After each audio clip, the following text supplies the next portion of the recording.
Are there any ways that you see people kind of misusing or misunderstanding the word boundaries in dating specifically? If we are all about what is best for me, are you making me happy? We're sort of missing the point.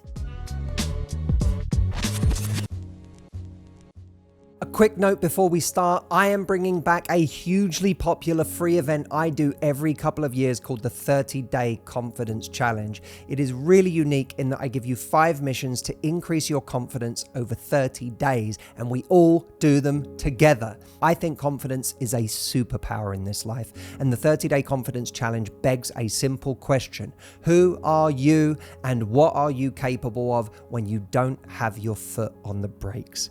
We will begin with a kickoff call on July the 15th where I will be giving you the 5 missions, and then the 30 days will begin. The entire thing is free to be a part of, so register to join us now at mhchallenge.com. And now I give you Dr. Morgan Cutlip. When you're dating someone and you see someone who's not communicative in the way that you would like, not great with their words, not expressive, doesn't call as much as you'd like, doesn't text back as often as you'd like. I'm curious how you see the difference in how you have those conversations at that stage versus with someone you feel much safer with because you've got this long history together. So I think of dating as almost a time of using like the utmost discernment. So dating is like an evaluative experience, and not like you're constantly judging the other person, but you're kind of gathering information and data about them. Do I like how much they call? Do I like how much they text? Do they call when they say they're going to call? Like that's a big one, right? Following through with what you say you're going to do. Where I see marriage as you're going to do everything you got to do to keep things close and connected. You want to turn down the judgment, turn down sort of the evaluation, and kind of be as easy on each other as possible. But in dating, how I'd want to approach that conversation is almost like a test case. If you aren't happy with how things are going, bring it up, and how do they respond? That is such an important thing to sort of check out before you deepen your commitment.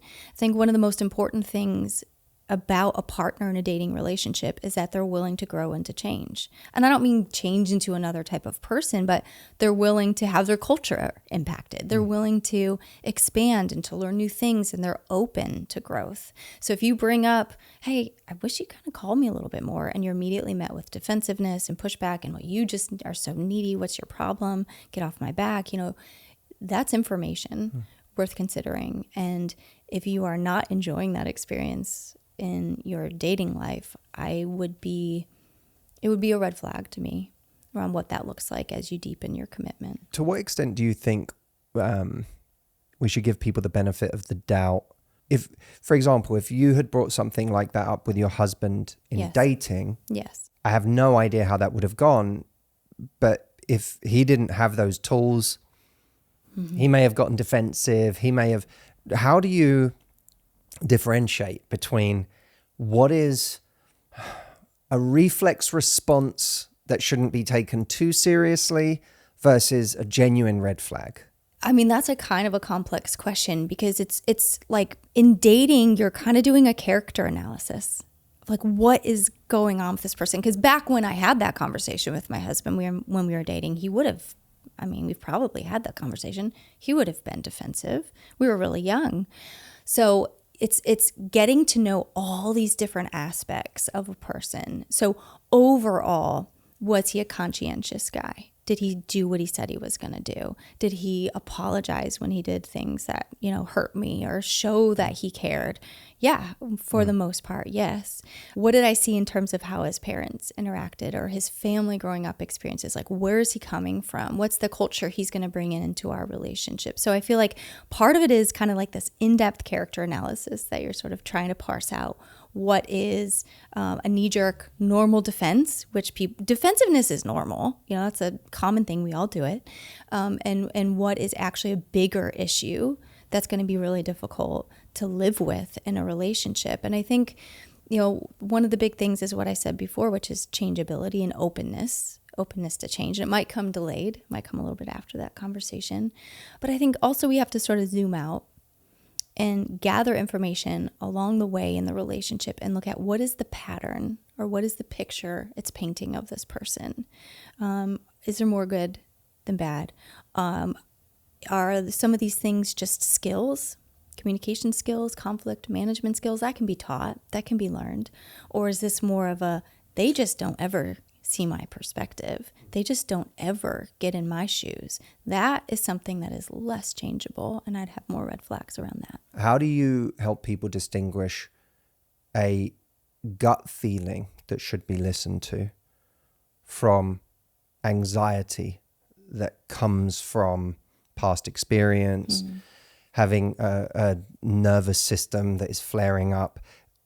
There are so many people who find themselves in a situation where they maybe are getting a strange feeling. Maybe someone's not texted them back. Maybe someone did something that their brain is telling them could be interpreted as danger, but they just don't know. And I think we've all had that situation before where we kind of, what we thought was our gut telling us something. It's very common to hear people go, oh, I should have listened to my gut. My gut was telling me something. But it's also true that sometimes we get this feeling deep down like, oh, this is, my gut's telling me something about this person. And we learn we were completely wrong or overreacted or were too harsh in judging that person. How do you help people distinguish between their anxiety and their gut? Yes, in dating, you're saying. In dating. I mean, in life too, but yeah. It does seem like it's becoming even more of a thing in dating where there's a ton of anxiety, especially around like the texting back and things like that. So, and I think even for people who maybe have been betrayed before, who are like, because there's a past reality. There's a past reality there, and now they're kind of, they don't trust themselves anymore. This person in front of me is doing something that, is triggering me, but I don't know if that's me or if it's that they genuinely did something wrong. Yes. Yeah, that is very tricky. And I think we're seeing more and more of that. There's a few things. I think one, you sort of have to have a bit of like, I don't know, there's just vulnerability in dating. It's just kind of scary putting yourself out there, especially if you've had a betrayal or some serious hurt. So you want to do it almost with a strategy or a plan, I think. And so I believe it's helpful to give people the benefit of the doubt. So let's put all conclusion drawing aside. They didn't text me back. I'm going to assume the best. I'm going to assume something happened, that something came up, their phone died, they dropped it in the toilet. I don't know. There's a million reasons why that could have happened. I'm going to assume the best, but I'm going to remember. I'm just going to mark this down, maybe write it down if you need to, if you're really unsure of how to like trust yourself. I'm going to remember it, but I'm going to assume the best and I'm going to wait and see what happens. And I think that, in dating, it's almost like this, I don't want to like cheapen it. It's not a scientific approach, but in some ways you're constantly kind of testing, seeing how this goes, gathering information and making adjustments. I think part of the way that you guard your heart is that you have to pace your attachment to that person. You want to keep that sort of in check. You don't want to, really move quickly in your relationship really fast to the point where then you can't even discern like what is what. So if you guard your heart, you pace your attachment, then you can be a bit more observational. You can kind of pay attention to some of these things and start to look for patterns. I think over time you'll figure out, okay, my gut was right. Like there's something weird going on here. Or I kind of tend to like see the worst in people and go to the worst case scenarios when really I need to keep myself in check. Guys, as you know, this podcast is not just about your love life. It's about truly loving life. And one of the things that I find most important when it comes to loving life is the things that we can do that make our lives better every single day. And we go to bed every single day. So the sleep we get, what we sleep on, and how we feel in the night is one of the ways that we can increase our quality of life meaningfully on an ongoing basis every single day. One of the ways that Audrey and I do that is through the bed sheets we have. And we have found no greater bed sheets than the bed sheets that Cozy Earth have. They are bamboo. They are soft. They are so cool. I'm someone who gets hot throughout the night. I sleep better than I've ever slept in these bed sheets. And Audrey loves them too, so much so that when we travel, she complains that we don't have them. The hotel bed sheets just don't cut it for me anymore. But seriously, you guys, these bed sheets are next level. We have been using them for years, actually far longer than we've been talking about them on the podcast. We're really, really excited to be able to share with you guys a 40% discount code on any of their items on their website. All you have to do is head over to cozyearth.com and type in the code LOVELIFE when you get to the checkout, and you will get a 40% discount. Head over to cozyearth.com, use that discount code LOVELIFE while it's available. Enjoy your bed sheets and stay cozy. What if someone has, well, they're telling themselves in the moment, okay, assume the best. They haven't texted me back. Don't go there. But then like nervous system's just gone. They're now, they're like, no matter how many times I logically tell myself that, I have gone into this fearful place. How do you get your body to catch up to, or even just calm down to be able to be in that logical place of, well, I'm going to assume the best, which is kind of we're in some ways we're trying to rationalize ourselves into something, but our body is not listening. Yes. I think it's a lot of the things that we can sort of see on social media that is like, how do you regulate your nervous system? Some of that stuff is kind of starts to become cliche when we see it a lot, but it just really helps. So get outside, go for a walk, call a friend, you have to get out of that moment and disrupt what's going on with you. What is your number one way of disrupting? Like for you personally? For me, usually it's exercise, like lifting something heavy. Helps me discharge a lot of that, just built up. So that would be it. If I had to do it instantly, I would probably just step outside. There's something about, it's funny with babies even, outside and water are like two things that seem to always calm a baby down. Outside. Like getting outside in the sun water, and being in water. And being in the water. Huh. Yeah, they almost always calm a baby down. So it's almost the same. Maybe we're just wired this way, but yeah, getting outside tends to really help if you have to do it in the moment. But call a friend, like just sort of distract yourself, move through the moment. For me, another one is I like comedians a lot. So I will put on Spotify and I'll pull up a comedian I like and I'll laugh. And it's almost impossible to feel anxious while you're laughing. So figure out what works for you and have a strategy that you go to in those moments. The hard thing is that a lot of those things that we need to do to feel better are the complete opposite of the things that we actually feel drawn to do. Yeah. You know, we feel drawn to scrolling and we feel drawn to checking their social media or to looking at our phone again to see if a text has come through. The number of times in my life I have put myself into a gym class or some session that I'm literally there and I'm like a zombie because my brain is just racing with whatever is making me anxious, whatever text I'm waiting for, whatever decision I'm waiting on, whatever. It's the last place in the world I want to be. Yeah. Doing it may not shift me by 80%, but it might give me 10 or 20%. Takes the edge off. Yeah. Yeah. I think in many areas of our life, we have to do things sometimes before we feel ready to do them. So it's like a classic example of that, of like, I don't feel ready to go to work out, but I'm so anxious. Well, I need to really lead with my behavior in moments like that. Yeah, it's always such a vivid one for me when I'm stressing or anxious about something in my day.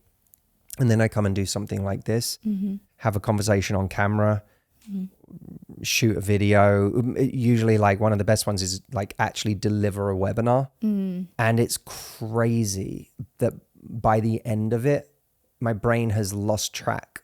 I've had to be so in the moment with whatever I'm doing that my brain has lost track of that thing that felt really stressful or that really made me worry. Yeah, and we live so much of our life outside the moment now because of our devices. So it becomes that much more important that we learn ways of kind of tapping into that, just complete, fully present. You're not being pulled out of that present moment. It becomes so hard these days. When you take a bird's eye view of everything you've seen over the last few years, has your view of marriage changed at all? Have you looked at it and are you seeing patterns in, like, have you come to the conclusion that more people should get married, that less people should get married? I'm just curious how you think of marriage in general at this point. Because I was not someone who was like for sure sold on the idea of marriage. And then I met Audrey and I had conversations with people I really trust. And I got to the point where it really felt like it made a lot of sense for me and that I felt really connected to the idea of it. But I'm just curious what you're seeing. Well, I mean, I'm a fan of marriage. I think the reality is, though, that marriage can be really hard. And I think that we don't do anyone any favors by suggesting that it isn't sometimes. And part of the reason it's hard is because we are combining two different experiences, backgrounds, family growing up experiences and conditioning and programming. And we're putting two people together and being like, okay, figure this out. And it's tricky. I think something but it's worth it. And it's worth it because when you come together with somebody who is in it with you, who's safe, who is relatively healthy, you don't have to be perfectly healthy, relatively healthy, you both will have a light shined on areas that you need to grow and to develop. And that's part of why it's hard. And for people who are skeptical of that, why can't they do that outside of a marriage? Or is there something you feel about marriage that makes that much more likely to happen? And also I'm curious as to whether you think that marriage makes sense to the same extent outside of the context of kids, if two people are not ever going to have kids. Yeah, I think, can you grow in the same ways outside of marriage? Sure. I think yes. I think it's probably not going to be, it's not going to hit you as hard. Maybe it's going to take a lot of effort and a lot of work.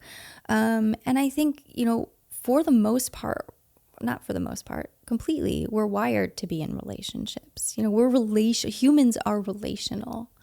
And so we really thrive in the context of a healthy, safe, committed relationship. And so I do think that you might get there a little bit quicker.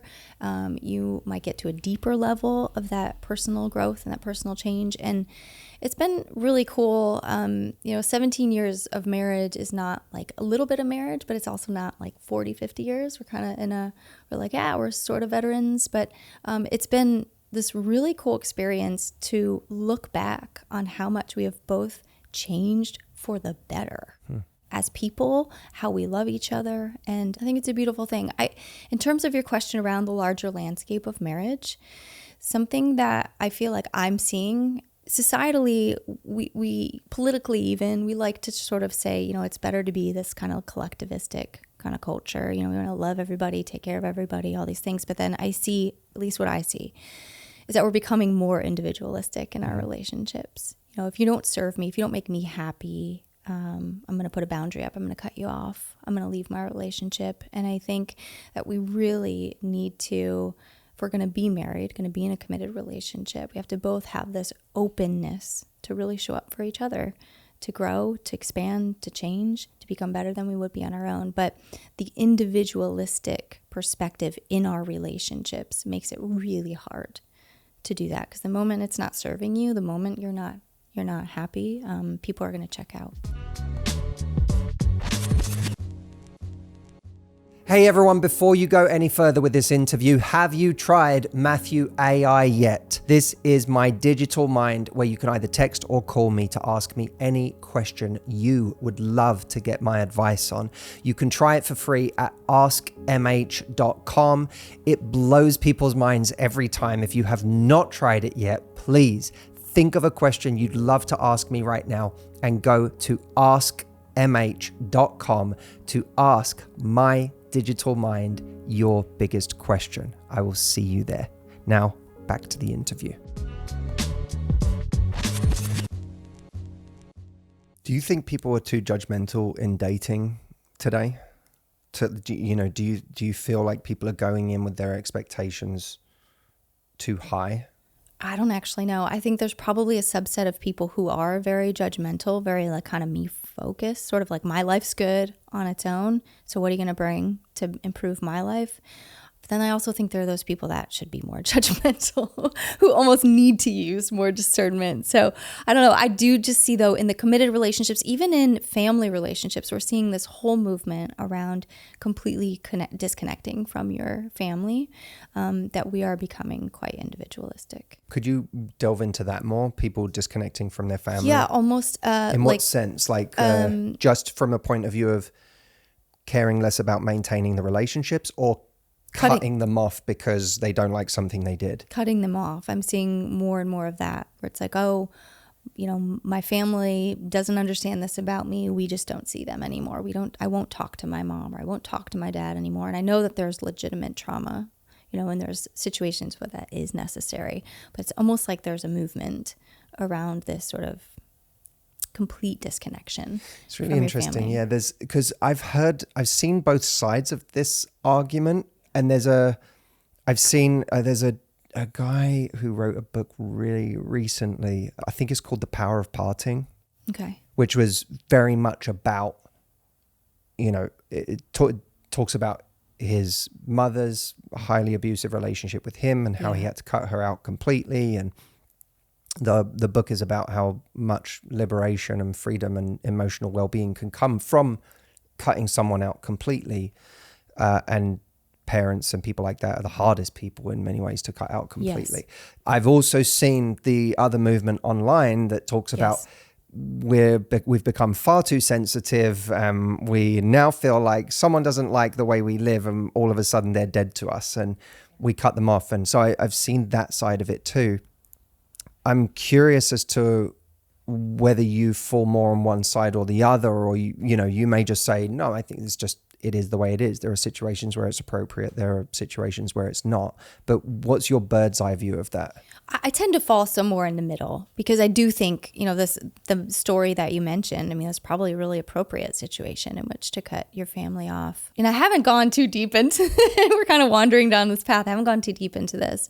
But I do think there's also this other side where it is almost like there's like there are buzzwords that sort of show up on social media and kind of in just the zeitgeist. And I think for a while, buzzword was boundaries. So it's boundaries, and a lot of people misunderstand what they are and how they're meant to be used. And so it's almost like, well, if you don't do what I think you should do, I'm putting up a boundary, we're cutting you off. And it is a little bit too much of a misinterpretation of that and a sensitivity thing. But I think where I see it playing out, this whole idea of people kind of being quick to disconnect, is in how people can approach their marriages and their committed relationships, which is that if we are all about what is best for me, are you making me happy? We're sort of missing the point of what a really committed, healthy relationship is about. And we're going to miss out on some of the benefits of really being in a good relationship. Are there any ways that you see people kind of misusing or misunderstanding the word boundaries in dating specifically?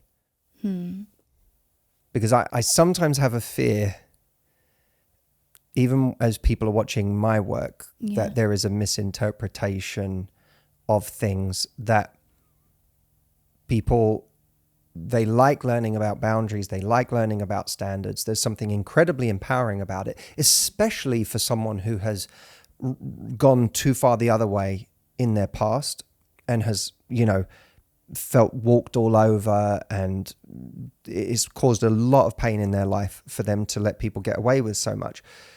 So now the pendulum swings in the other direction, and I see people who are constantly talking about how great they are at recognizing the wrong behaviors, but they're still single after a very long time. And I see particular cases where that's not just bad luck.